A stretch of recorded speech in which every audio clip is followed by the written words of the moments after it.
For a hard-earned thirst, you need a big cold beer, and that beer is Musos, MelbourneMusos.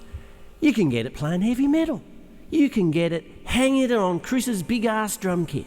As a matter of fact, you can get it any old how. As a matter of fact, I got it now. So for a hard-earned thirst, you need a big cold beer, and that beer is MelbourneMusos.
There we are.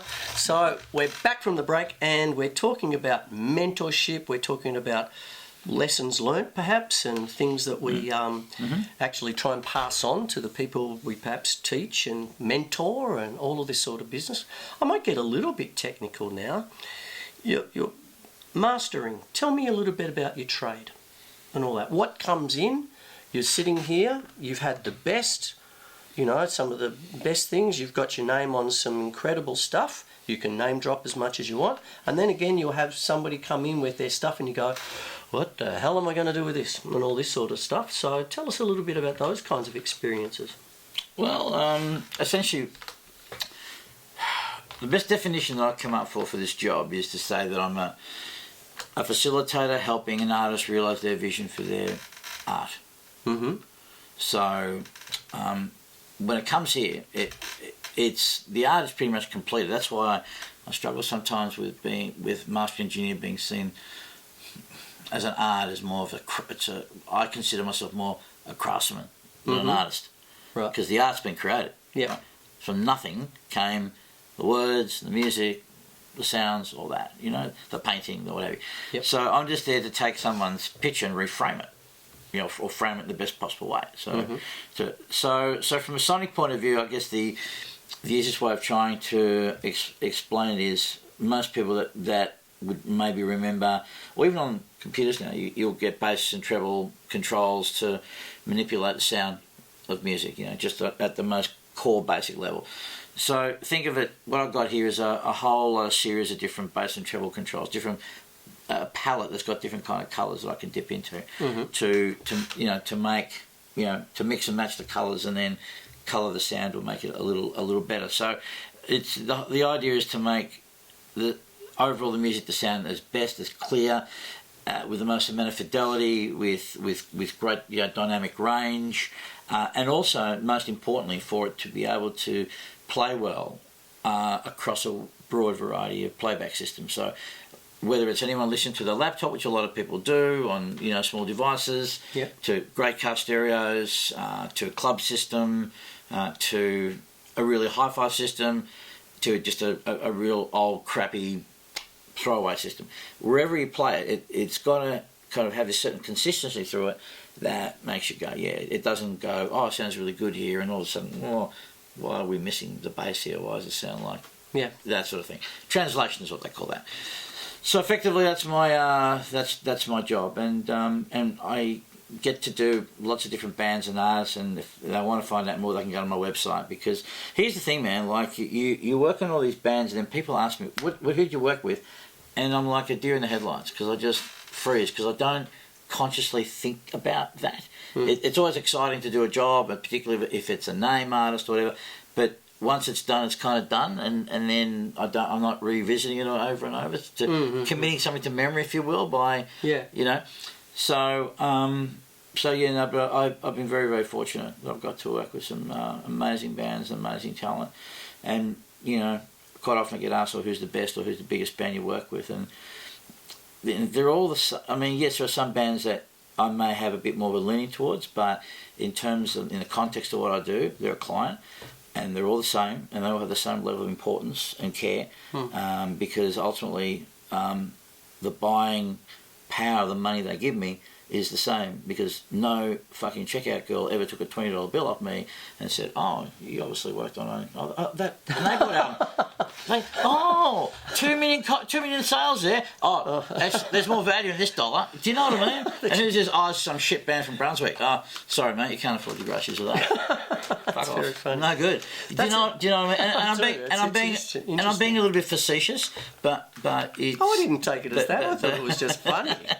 It is. You're right. But everyone, as cliche as it sounds, everyone is the same.